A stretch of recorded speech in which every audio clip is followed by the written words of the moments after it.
আপনাদের সাপোর্টের কারণেই আমি আরও আগ্রহী হচ্ছি। তো আপনাদেরকে অনেক অনেক ধন্যবাদ। আজকে আমি রান্না করব টমেটোর সস। আমার হাজব্যান্ড খেতে অনেক পছন্দ করে। তো আমি এই যে টমেটো কেটে নিছি, পেঁয়াজ মরিচ কেটে নিছি, সরিষার তেল দিয়ে রান্না করব। তো আমি এই যে পেঁয়াজ মরিচ দিয়ে দিলাম। এখন এটাকে একটুখানি লাল লাল করে নিব। তারপরে দিয়ে দিব আমি টমেটোটা দিয়ে আর একটু নেড়ে নিব এবং এর সাথে আমি যুক্ত করে দিব লবণ, সামান্য হলুদ, যাতে একটু কালারফুল হয়।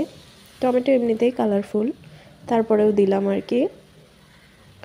তো এখন আমি এটাকে আর একটু নেড়ে ঢাকনা দিয়ে ঢেকে দিব আর চুলার আঁচটা হালকা কমিয়ে দিব, কারণ টমেটো থেকে অনেকটাই পানি ছেড়ে দিবে।